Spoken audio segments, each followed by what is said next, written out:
हम देखो, हम ये विरोध नहीं कर रहे हैं कि आप योगा मत करो, आसन प्राणायाम वगैरह मत करो, ये हम बिल्कुल नहीं कह रहे हैं।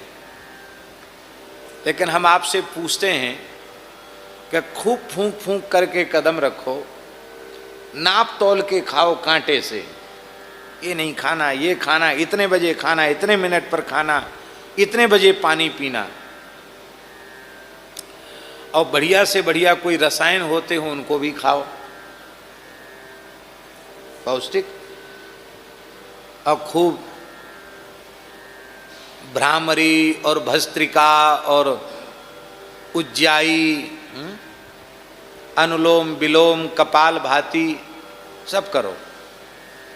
84 नहीं, 84 से भी चौगुने कोई आसन होते हैं वो करो, उसको भी चौगुना कर दो।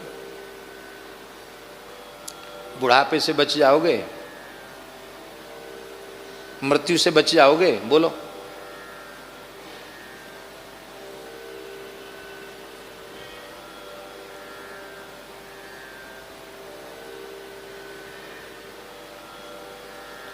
अरे जो घोषणा करते हैं वो तो बाल रंगा रहे हैं महाराज। जो लोग घोषणा करते हैं ना ऐसे करने से बाल काले रहते, वो रंग चढ़ाते हैं बालों के ऊपर।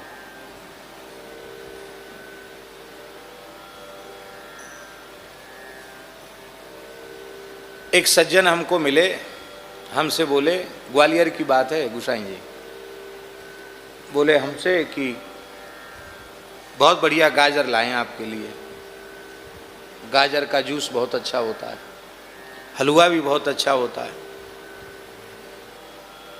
तो हमने कहा हम तो गाजर खाते नहीं। क्यों? हमने कि वैष्णव को जो भगवान को भोग नहीं लग सकता वो नहीं खाना चाहिए। भगवान को भोग नहीं लगता गाजर से नहीं खाते। अरे राम राम, गाजर में क्या दोष है? बहुत फायदे की चीज़ है। जाने कौन सा विटामिन होता है वो आँख के लिए बहुत फायदा, विटामिन सी जाने कौन सा बताया, हम तो भूल गए। कोई विटामिन बताया, बोले आँख के लिए बहुत अच्छा होता है, उसमें सबसे ज़्यादा होता है गाजर में, आँख बिल्कुल नहीं बिगड़ती, बहुत फायदे की चीज़। आप क्यों नहीं खाते? आप खाइए। अरे सब दकियानूसी बातें हैं पुरानी, ये सब बातों को थोड़ी मानना चाहिए। आप पढ़े लिखे हैं, आप पुरानी बातों को मानते हैं। तो हमने कहा कि आप तो जरूर गाजर, हाँ हम तो गाजर खाते हैं, जूस भी पीते हैं, कच्ची गाजर भी खाते हैं, सलाद बना के भी खाते हैं, साग भी खाते हैं, जूस भी पीते हैं। हमने कहा आपके तो इतना मोटा चश्मा लग रहा है। उसके नज़र का चश्मा लग रहा था। मैंने कहा आपके नज़र का चश्मा लग रहा है। बोले हमारी तो बचपन में ही आँख खराब हो गई। बचपन से अब तक खाते खाते तुम 50 साल के हो गए, अब तुम्हारी आँख और खराब होगी, हमारा और धर्म बिगाड़ना चाहते हो? भाई कोई कहे कि प्याज लहसुन खाने से अमर हो जाओगे, गाजर खाने से अमर हो, हमको अमर होना ही नहीं, क्योंकि हम जानते हैं कि ये अमर होने का जो लोभ है ना वो एकदम झूठा है, बेकार। अरे भाई कलयुगी शरीर है,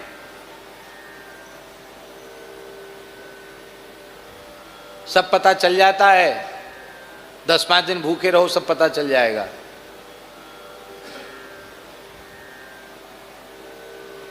हमारे भीतर कितनी ताकत है ना, योग की, ध्यान की, और सब पता चल जाएगा। तो अनशन करके तो देखो।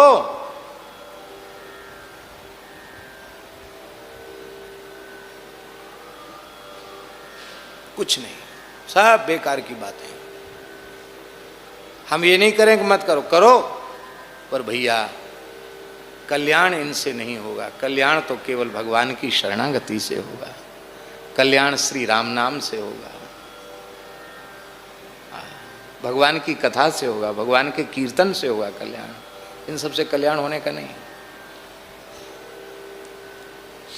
इसी कक्ष में, यहीं जहाँ इस समय भरतदास जी का आसन है, पूज्य गुरुदेव भक्तमाली जी विराज रहे थे। रावत जी आती थे महाराज जी के पास, तो उन्होंने महाराज जी को कहा कि उस समय योग का बहुत ज़्यादा टीवी पर चल रहा था, तो उन्होंने कहा हम कैसेट भी लाए हैं और लैपटॉप भी लाए हैं, महाराज जी से कहा ऐसे कमर का दर्द ठीक हो जाता है, यूँ हो जाता, त्यों हो जाता, कुछ करके भी दिखाने लगे कमरे में। महाराज जी से कहे थोड़ा आप ऐसा कीजिए वैसा, महाराज जी देखते रहे, कुछ बोले नहीं। हमको भी उन्होंने अपने सपोर्ट में रखा था, तो हमने भी कहा महाराज जी ये कह रहे हैं तो आप थोड़ा सा करके देखिए।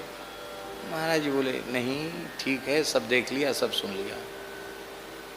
मैंने फिर आग्रह किया कि महाराज जी ये बेचारा इनका मन रह जाएगा कुछ। महाराज जी बोले जब से होश संभाला है तब से श्री राम नाम का आश्रय लिया है। अब मृत्यु का क्षण निकट आया तब हम आंख नाक दबावें, योग का आश्रय लें, अब ये संभव नहीं है। आश्रय तो केवल भगवान के नाम का ही रहेगा, ये महाराज जी ने कहा। और सवेरे स्नान करके महाराज जी कुछ करते थे। क्या करते थे? ऐसे ऐसे करते थे, ऐसे ऐसे ऐसे। आप कहेंगे तो सब श्री रामदेव बाबा भी करवाते हैं, ऐसे करवातेंगे नहीं? और महाराज जी तो बहुत पहले से करते थे।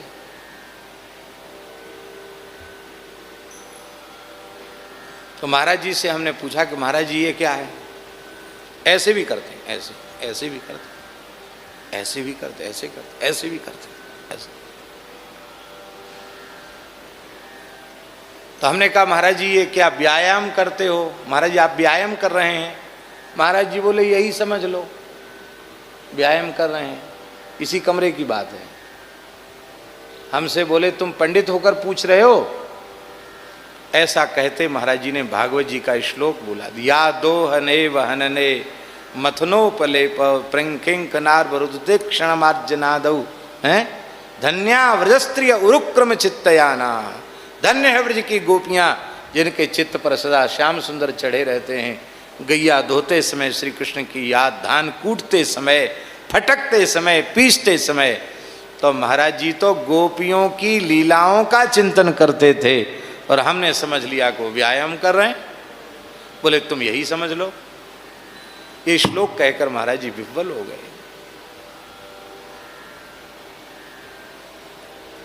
अरे शरीर के रोग की, मन के रोग की बात जाने दीजिए, भवरोग समाप्त हो जाएगा।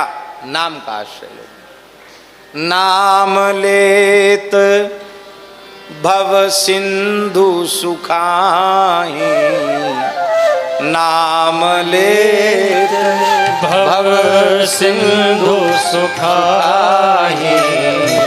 करहु विचार सुजन मन माही, करहु विचार सुजन मन माही।